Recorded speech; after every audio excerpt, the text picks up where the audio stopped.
Bonjour Louis Pérez. Bonjour. Les audiences sont donc en cours à La Haye, donc à la Cour internationale de justice. Les juges planchent sur la plainte de l'Afrique du Sud contre Israël pour génocide et crimes de guerre. Pretoria pointe entre autres les opérations militaires contre des civils palestiniens à Gaza, mais aussi en Cisjordanie. Pour bien se rendre compte ce que ça représente, pourquoi dit-on de la Cour internationale de justice que c'est la plus haute juridiction de l'ONU? Qu'est-ce qu'elle juge exactement?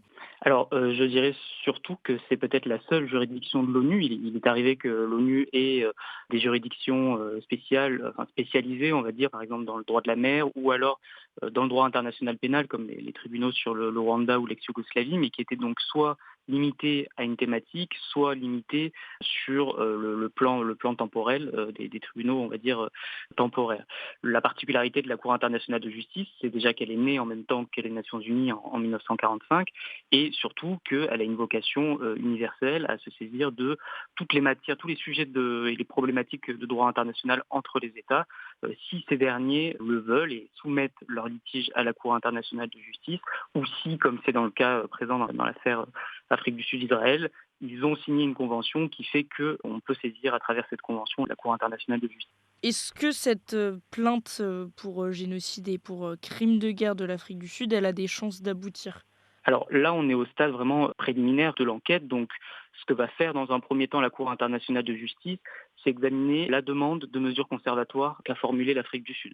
Donc, il y a une question de fond qui est beaucoup plus importante, bien sûr, pour les juristes, mais aussi pour la communauté internationale, qui est de savoir est-ce qu'il y a vraiment un génocide qui est en train d'être commis par Israël? Est-ce qu'on peut qualifier les actes d'Israël de génocide? Ça, c'est une question vraiment de fond qui va arriver si la compétence finale est acceptée dans quelques mois, quelques années.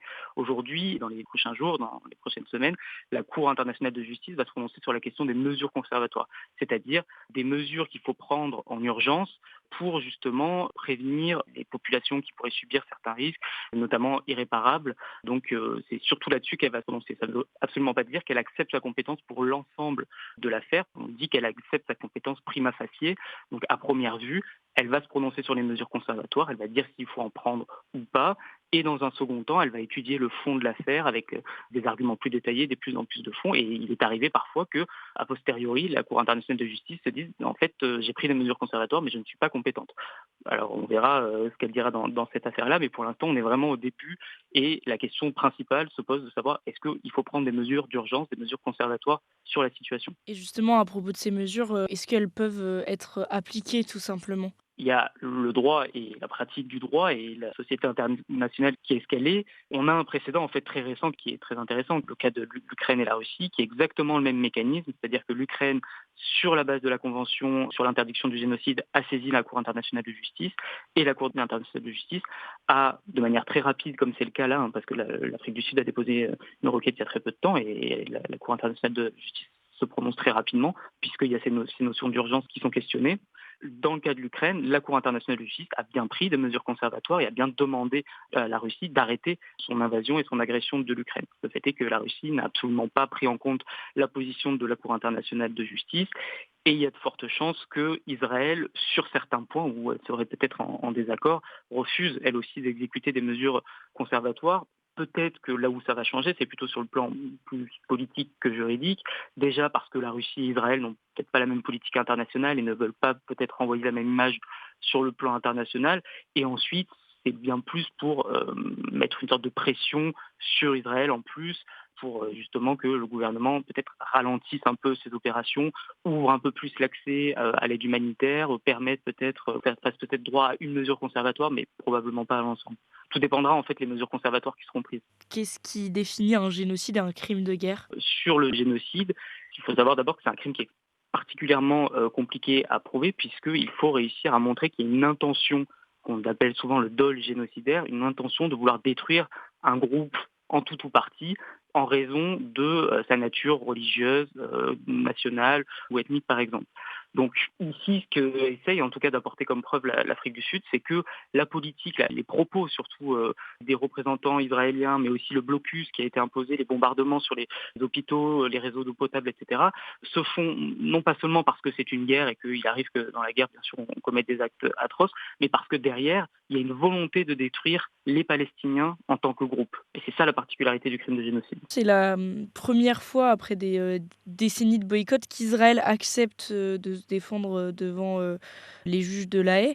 Comment vous analysez ce revirement et de façon générale, comment un État peut boycotter ou non une institution comme celle-ci? On revient à ce caractère politique et de la politisation du droit international qui est qu'il ne faut pas calquer le droit, enfin, la société internationale sur une société interne, qu'aujourd'hui la Cour internationale de justice, si elle faisait face à un État israélien qui refusait de collaborer, elle n'aurait pas une police internationale qui viendrait saisir les représentants d'Israël pour leur dire venez devant notre juridiction. Donc il n'y a pas de police internationale. Donc forcément, en dépit des promesses que fait Israël au niveau international de respecter la Charte des Nations Unies, qui a notamment permis la création de la Cour internationale de justice, cette Cour ne pourra jamais aller saisir et forcer directement Israël à prononcer devant elle.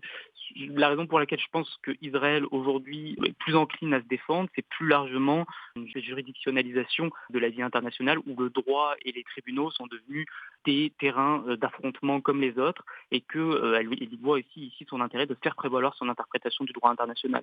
Il y a elle va probablement d'ailleurs, à l'instar de l'Afrique du Sud, chercher des soutiens auprès d'autres États, notamment peut-être les États-Unis, pour appuyer ses interprétations du droit international. Elle peut, ce qu'elle fait depuis le début du conflit, dire moi j'estime que le droit est respecté, je le respecte de telle façon, voilà pourquoi est-ce que j'ai le droit de me défendre, etc. Malheureusement, c'est souvent des interprétations unilatérales qui passent par des médias palestiniens ou des déclarations des officiels.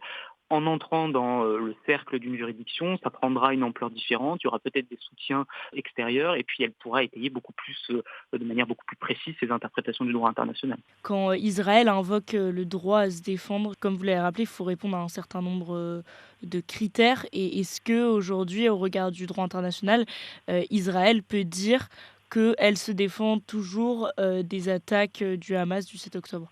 Alors moi, je me garderais bien de me prononcer sur cette question parce qu'en effet, enfin, là je regarde au regard du débat doctrinal qui s'est posé à la suite de ces affirmations. À mon sens, la situation Israël-Palestine, elle est tellement unique qu'il n'existe pas aujourd'hui de réponse dans le droit international. Il n'y a que des interprétations qu'on peut faire au regard des règles existantes. Il y a les deux positions. Une majorité quand même de la doctrine considère qu'il y a une légitime défense. Maintenant, est-ce qu'elle continue et est-ce que cette légitime défense autorise la commission notamment de crimes de génocide ou de crimes de guerre? Je ne pense pas. Donc il y a cette nuance aussi à laquelle va devoir répondre, et ça c'est très intéressant, la Cour internationale de justice. Peut-être qu'Israël avait le droit de répondre, mais en aucun cas elle devait répondre en commettant un génocide ou un crime de guerre. Et j'en profite aussi pour dire que se pose la question avec ces mesures conservatoires, normalement, s'il y a bien ce droit à la légitime défense, la Cour internationale de justice ne pourra pas faire comme elle l'a fait avec la Russie. Elle ne pourra pas dire arrêtez vos opérations contre le Hamas parce que justement il y a ce droit à la légitime défense. Et que le droit à la légitime défense ne doit pas être entravé par aucune mesure de la Charte des Nations Unies et donc par un organe comme la Cour internationale de justice. Donc ça c'est une question, je ne sais pas si elle va le faire au stade des mesures conservatoires. Pour les juristes et la communauté internationale, ça serait particulièrement intéressant d'avoir la position d'un organe neutre, impartial, comme la Cour internationale de justice, pour dire quelle est la réalité du droit international sur cette question, puisque a priori personne n'est capable d'y répondre pour l'instant. Bah, écoutez, merci beaucoup Louis Pérez d'avoir été avec nous sur Média. Eh bien avec plaisir. Merci à vous, au revoir. Au revoir.